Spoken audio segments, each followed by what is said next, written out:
انا اعطیناک الکوثر، اے میرے حبیب ہم نے آپ کو خیر ہی خیر عطا کر دیا۔ کوثر، ہم نے آپ کو خیر ہی خیر عطا کر دیا، خیر مطلق، خیر محض، ہر زاویے سے خیر۔ اب کہا جی کوثر کے معنی ہے حوض کوثر۔ کوثر کا مطلب ہے اسلام، کوثر کا مطلب ہے شریعت، پتہ نہیں 17-18 معنی کوثر کے، ایک معنی کر دیے کوثر کے کہ کوثر کا مطلب ہے فاطمہ زہرا۔ تو کہنے لگے کہ ایک معنی ہے، وہ جو 15 معنی ہیں، وہ جو 16-17 معنی ہیں، انہیں ہم مراد لیں یا اسے مراد لیں؟ تو قرآن کی ایک آیت دوسری آیت کی تفسیر کرتی ہے۔ تفسیر ہی سب سے اچھی وہ ہے جس میں قرآن کی تفسیر کر رہا ہو، یعنی جہاں قرآن کی آیت کی تفسیر ہمیں قرآن سے مل جائے، اس سے اچھی تفسیر نہیں ہے۔ ایک آیت دوسری آیت کی تفسیر کر رہی ہے، کوئی حدیث مبارکہ تک جانے کی جب ضرورت پڑتی ہے جب آیت نہ ہو، اور عقل کے تقاضوں پر جب بات کرنی پڑتی ہے جب حدیث نہ ہو، اقوال انبیاء کے اوپر جب عمل کرنا پڑتا ہے جب حدیث نہ ہو۔ تو یہ تدریجی طور پر ہے، ٹھیک ہے، تدریج درجہ بدرجہ ہیں۔ ایسا نہیں ہے کہ میں ایک آیت لے کر بزرگوں کے اقوال کو ڈھونڈوں اور اس آیت سے جوڑوں اور کہوں جی تفسیر ہو گئی، نہیں۔ اگر آیت کے ساتھ آیت ہے تو مجھے آیت کو آیت کے ساتھ پہلے جوڑنا ہوگا۔ قاعدہ، قانون، طریقہ، طور طریقہ یہ ہے۔ تو ایک آیت دوسری آیت کی تفسیر کرے تو یہ بہترین تفسیر ہے۔ مثلا ارشاد ہوا الرحمن علی العرش استویٰ، رحمان عرش پر بیٹھا ہوا ہے۔ اب یہ آیت ہمیں الجھا رہی ہے، ایک ذہن میں سوال آ رہا ہے کہ اس کا مطلب ہے کہ رحمان زمین پر نہیں ہے، رحمان زمین پر نہیں ہے، رحمان مکے میں نہیں ہے، رحمان کراچی میں نہیں ہے، رحمان عرش پر ہے۔ تو اب دوسری آیت اس کی تشریح کرے گی، اور تشریح یہ ہے کہ اللہ الصمد، اللہ بے نیاز ہے، اللہ کسی جگہ کا محتاج نہیں ہے۔ آپ نے اس جگہ پر بٹھا دیا، اس کا مطلب ہے کہ اس کے لیے جگہ چاہیے۔ جگہ تو اسے چاہیے ہوتی ہے جو جسم ہو، اور جو جسم ہوتا ہے وہ محتاج ہوتا ہے، کئی چیزوں کا محتاج ہوتا ہے جسم، جی، تغیر و تبدل کا محتاج ہوتا ہے، وقت کا محتاج ہوتا ہے جسم، مکان کا محتاج ہوتا ہے جسم بہت سی چیزوں کا محتاج ہوتا ہے۔ اور جب میں نے جسم مان لیا اللہ کے لیے تو میں نے اس کی محتاجی کو مان لیا، اور جو محتاج ہو وہ صمد نہیں ہوتا، یا دوسرا لفظ کہوں جو محتاج ہو وہ محتاجوں کی حاجت روائی نہیں کرتا۔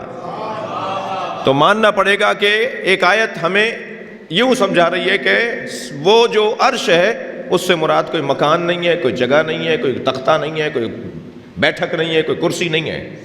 یہ کرسی کا لفظ استعمال ہوا ہے یہ جلالت کے لیے ہوا ہے، یہ عرش کا جو لفظ استعمال ہوا ہے یہ علویت کے لیے بلند استعمال ہوا ہے، سب سے بلند ہے، سب سے اونچی جگہ پر ہے۔ اب جگہ نہیں، سب سے اونچا ہے، وہ جہاں ہوگا وہی عرش ہے، وہ جہاں بیٹھ جائے گا وہی کرسی ہے، اور وہ کہاں نہیں ہے؟ صلوات پڑھ لیں محمد و آل محمد پر۔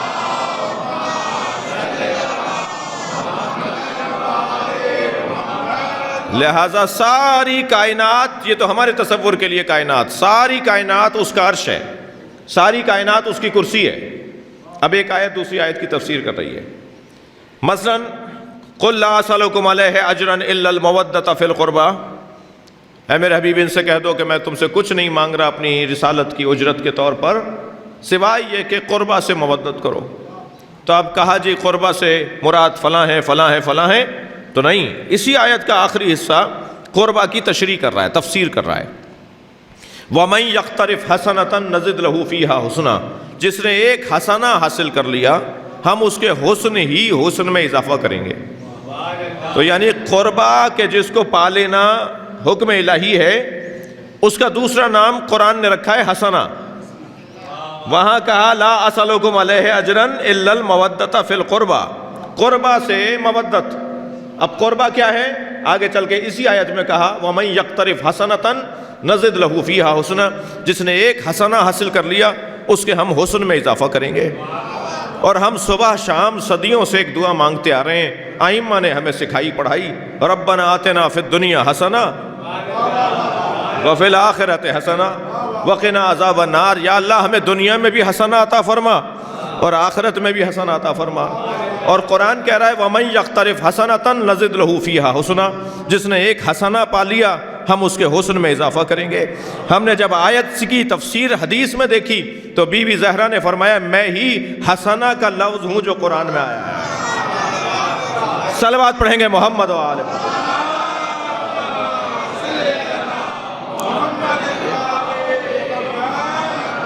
یہ دنیا میں حسنہ اور آخرت میں حسنہ، ایک ایسا وجود ہے جو دنیا میں بھی مجھے چاہیے اور آخرت میں بھی چاہیے، اور دنیا میں محبت فاطمہ اور آخرت میں شفاعت فاطمہ۔ یہاں بھی سیدہ کے بغیر میرا اور آپ کا گزر نہیں ہے، اور آخرت بھی سیدہ کے بغیر تکمیل تک نہیں پہنچے گی۔ تو اب ایک آیت دوسری آیت کی تفسیر کر رہی ہے۔ اس آیت کریمہ میں اِنَّا أَعْطَيْنَاكَ الْكَوْثَرَ، اے میرے حبیب کہہ دو کہ اے میرے حبیب ہم نے تمہیں خیر ہی خیر کوثر عطا کر دیا۔ اب کوثر سے مراد ہم کہہ رہے ہیں جی فاطمہ بی بی، کہنے لگے نہیں اس سے مراد فلاں چیز ہے۔ اچھا اس سے مراد اگر فلاں چیز ہے تو اسی سورہ کی آخری آیت اس کی تفسیر کر رہی ہے۔ اِنَّ شَانِئَكَ هُوَ الْأَبْتَرُ، آپ کو اولاد کا تانا دینے والا ہی بے اولاد رہے گا۔ تو ماننا پڑے گا کوثر سے مراد ایک اولاد ہے، ایک بیٹی ہے۔ صلوات پڑھیں گے محمد و آل محمد۔